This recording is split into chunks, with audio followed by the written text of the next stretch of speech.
presidente Jair Bolsonaro sancionou a Lei nº 13.995 de 2020, que prevê a transferência de R$2 bilhões da União para santas casas e hospitais filantrópicos sem fins lucrativos que participam de forma complementar do Sistema Único de Saúde. De acordo com o texto, publicado nesta quarta-feira no Diário Oficial da União, os recursos deverão ser utilizados no controle do avanço da epidemia de Covid-19 no país, em ações articuladas com o Ministério da Saúde e gestores estaduais e municipais do SUS. De acordo com a lei, o crédito dos recursos deverá ocorrer em até 15 dias, em razão do caráter emergencial e da decretação de calamidade pública. O critério de rateio do valor será definido pelo Ministério da Saúde, considerados os municípios brasileiros que possuem presídios. Os recursos devem ser usados obrigatoriamente na aquisição de equipamentos, medicamentos, suprimentos, insumos e produtos hospitalares para o atendimento adequado à população.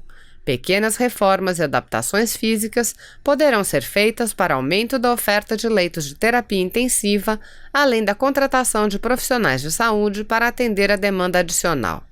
A divulgação, em até 30 dias da data do crédito, dos valores transferidos a cada entidade por meio do respectivo Fundo de Saúde estadual ou municipal será obrigatória.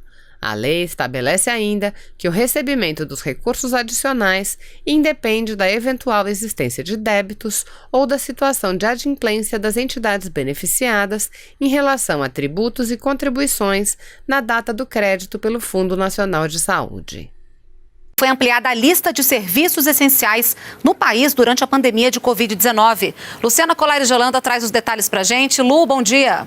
Oi, Renata, bom dia para você que acompanha a TV Brasil. É isso mesmo, o decreto publicado no Diário Oficial da União de ontem inclui novas atividades entre os serviços considerados essenciais durante a pandemia do novo coronavírus. Entraram nessa lista a produção, transporte e distribuição de gás natural, indústrias químicas, petroquímicas de matérias-primas ou produtos de saúde, higiene, alimentos e bebidas. E atividades industriais, desde que obedecidas às determinações do Ministério da Saúde. E ontem o presidente Jair Bolsonaro foi até o Supremo Tribunal Federal acompanhado de ministros e empresários para dividir com o presidente da Corte, ministro Dias Toffoli, as impressões sobre as áreas em meio à pandemia de Covid-19. Vamos ver na reportagem. Acompanhado de ministros e de representantes da indústria, o presidente Jair Bolsonaro foi a pé ao Supremo Tribunal Federal. Na corte, a comitiva foi recebida pelo presidente do Judiciário, ministro Dias Toffoli. Conciliar a saúde das pessoas e a reativação da economia durante a pandemia do coronavírus fez parte das conversas. Há 2 meses eu venho falando que a economia não pode parar, porque a economia também é vida. O presidente Jair Bolsonaro passou ao presidente do STF, ministro Dias Toffoli, uma visão da classe industrial. Se a economia não voltar a funcionar, vários setores vão entrar em colapso. Bolsonaro também disse que assinou um decreto incluindo a construção civil entre as áreas essenciais, que não podem parar. Porque o que não está no decreto, ficou decidido que, segundo o Supremo Tribunal Federal, que estados e municípios diriam se poderiam ou não funcionar essas categorias. Os industriais esclareceram que a produção de diferentes segmentos tiveram quedas bruscas em abril e o que está funcionando segue as recomendações do Ministério da Saúde. Toda vez que individualmente eu sou perguntado, bom, mas a siderurgia, a indústria não poderia esperar mais 15 dias para atender o que seria o regramento da Organização Mundial da Saúde, eu informo que a siderurgia não parou, como várias outras atividades não pararam no país, atividades prioritárias, essenciais. E não pararam com total segurança dos colaboradores, através de protocolos rígidos de segurança e de saúde. O ministro Paulo Guedes defendeu que um sistema de proteção social foi montado, mas que o retorno às atividades econômicas deve ocorrer para dar fôlego às iniciativas do governo. Essa camada de proteção, temos aí 3, 4 meses que a população brasileira tem meios de subsistência. Só que a informação que os empresários nos trazem, e nós mantemos contato com eles regulares, é de que, embora preservados os sinais de vida da indústria brasileira e do comércio brasileiro, estamos indo para a UTI. O presidente do STF escutou as reivindicações de empresários e do governo e defendeu uma união nacional para enfrentar a crise. Então essa coordenação, presidente, que eu penso que o Poder Executivo, o presidente da República, junto com seus ministros, chamando os outros poderes, chamando os estados também, os representantes dos municípios, eu penso que é fundamental isso. A economia não pode parar, porque a economia também é vida. Recebi mais uma vez um grupo de empresários aqui na Presidência da República. Esse grupo é responsável por 45% do PIB nacional e responsável por 30 milhões de empregos. A indústria, a atividade comercial está na UTI. Não há mais espaço para postergar. O sentimento deles, ou melhor, o posicionamento deles é que a abertura gradual e responsável tem que começar o mais rápido possível. Caso contrário, podemos atingir situação de países que nós já conhecemos, que fica impossível a gente voltar a ser o que nós éramos em janeiro do corrente ano. Então, com esse objetivo, apelando à sensibilidade de todos, que a responsabilidade é de todos, é do Executivo, Legislativo, Judiciário, governadores, prefeitos, empresários, e buscar solução para isso. Então eles vieram aqui mostrar ao senhor presidente Dias Toffoli, presente aqui nesse evento, o que realmente está passando a atividade econômica do Brasil.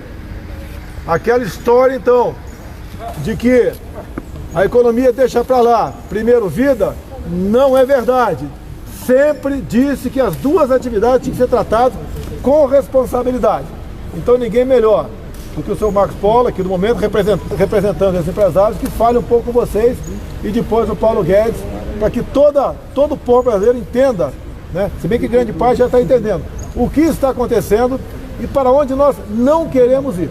O veto, presidente, por favor, vai vetar o reajuste do funcionalismo? Marcos Polo aqui, Marcos Polo com a palavra aqui. Bom, o que nós viemos trazer ao presidente Bolsonaro e depois aqui ao presidente Toffoli é o fato de que nós da indústria, além do enfrentamento da Covid-19, nós estamos enfrentando uma severa, profunda crise de demanda ocasionada pelas decisões que foram tomadas, necessárias, num primeiro momento, importante, de fechamento da ponta, vamos dizer assim, do comércio, enfim, das atividades. Trouxemos uma fotografia que mostra que no mês de abril nós tivemos uma queda de vendas de 50% em relação ao mês de março e a indústria, de uma maneira geral, está operando com 60% de ociosidade. Para não me alongar demais, apenas 3 setores aqui: automotivo, com 26 fábricas paradas, são 65 plantas paradas, 5.200 concessionários distribuídos ao longo do país fechados, setor de máquinas e equipamentos com 47 empresas fechadas, cimento com 22 fábricas, o meu setor especificamente siderurgia, com 12 altos fornos paralisados, aciarias, laminação, e tendo no mês de abril o pior mês de venda desde 1995. Então, se eu pudesse resumir e fazer uma caracterização, a indústria está na UTI, né? Na UTI precisa sair, e para sair precisa que ocorram as flexibilizações de maneira que a roda volte a rodar.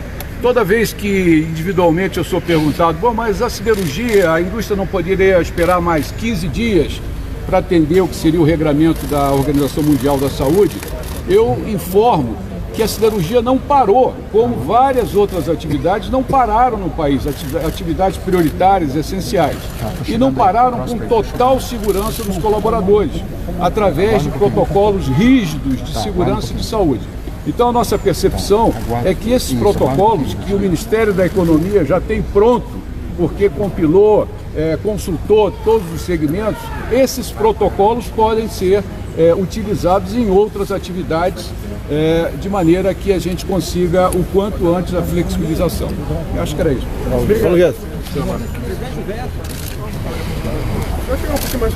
Desde o início da crise, o presidente nos alertou para salvar vidas e proteger os empregos, preservar os empregos.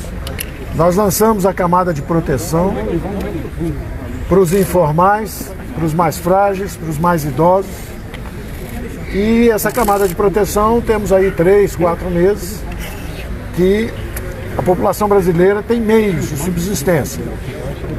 Só que a informação que os empresários nos trazem, e nós mantemos contato com eles regulares, é de que, embora preservados os sinais de vida da indústria brasileira e do comércio brasileiro, estamos indo para a UTI, do ponto de vista de organização e engrenagem produtiva, engrenagem econômica.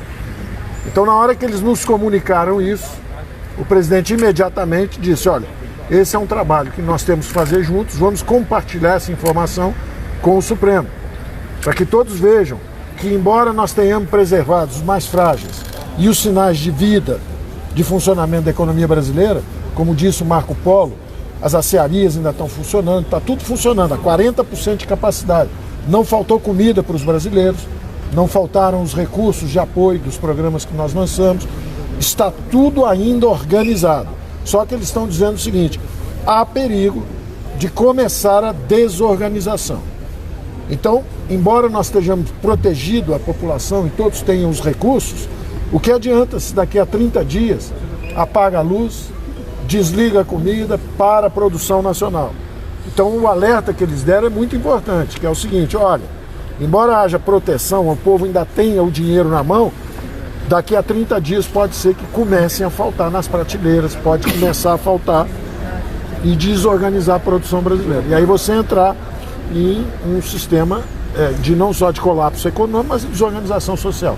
Então o alerta é muito importante e eu aproveitei justamente para renovar que num momento como esse, em que a população brasileira está correndo risco, perde emprego, alguns inclusive perdendo a vida, eu renovo o meu pedido de contribuição no funcionalismo público. São 2 anos sem aumento, só isso que nós pedimos. Eles têm estabilidade de emprego, eles têm salários acima da iniciativa privada e com 2 anos sem aumento, estamos falando de 130 bilhões de reais que poderiam ser usados justamente em outras atividades. Poderiam ser usados para preservar vidas, poderiam ser usados às vezes para estender um programa social qualquer, e não é justo que num momento como isso, como esse, dramático da população brasileira, e a opinião pública pede isso, quer isso, eu acho que é uma oportunidade que o Congresso teve, e como o Congresso aprovou algumas coisas que são muito importantes, como a descentralização dos recursos para Estados e municípios, mas não fechou essa porta para esses aumentos, eu estou sugerindo ao presidente da República que vete, que permita que essa contribuição do funcionalismo público seja dada para o bem de todos nós e para o bem deles, perante também a opinião pública brasileira. Obrigado. Vai vetar, presidente? Vai vetar, presidente? Vou responder uma pergunta de vocês aqui. Aproximadamente 10 milhões de empregos formais deixaram de existir. Entre os 38 milhões de informais e autônomos, segundo a OIT, esse pessoal perdeu 80% do seu poder aquisitivo. Alguns perderam 50%, obviamente, outros zeraram. E estão sobrevivendo basicamente em cima do auxílio emergencial que acaba daqui a 2 meses. Aí volta para o servidor público, que tem estabilidade e tem um salário. Há pouco, uma proposta do presidente da Câmara era de cortar 25% para todo mundo. Paulo Guedes decidiu que poderia ser menos drástico. Apenas fazer que até dezembro do ano que vem não tivesse no reajuste. E assim foi combinado, assim foi acertado. O parlamento entendeu que certas categorias poderiam ter reajuste. O que nós decidimos? Eu sigo a cartilha de Paulo Guedes na economia. E não é de maneira cega não, é de maneira consciente e com razão. E se ele acha que deve ser vetado esse dispositivo, assim será feito. Nós devemos salvar a economia, porque a economia é vida. Certas medidas minhas, obviamente, não agradam o setor de sociedade. Mas eu sou chefe do executivo para tomar decisões. E as decisões eu tomo juntamente ouvindo os meus ministros. E nessa área, o Paulo Guedes é o senhor da razão. Nós, se essa for a orientação dele, vetaremos esse dispositivo. Muito obrigado. Olha só, vamos lá. Olha só, espera um pouquinho. Tem um decreto presidencial que definiu que são atividades essenciais, aquelas não podem parar. Eu acabei de assinar um decreto assim, colocando nesse rol de atividades essenciais a construção civil. Outras virão nas próximas horas do próximo dia. Porque o que não está no decreto, ficou decidido que, segundo o Supremo Tribunal Federal, que os estados e municípios diriam se poderiam ou não funcionar essas categorias. Então alguns estados, não estou brigando com ninguém, pelo amor de Deus, tá? No entendimento de muita gente, dos empresários, o Marco Paulo que está aqui, exageraram. É comum acontecer, faz parte da razão do ser humano.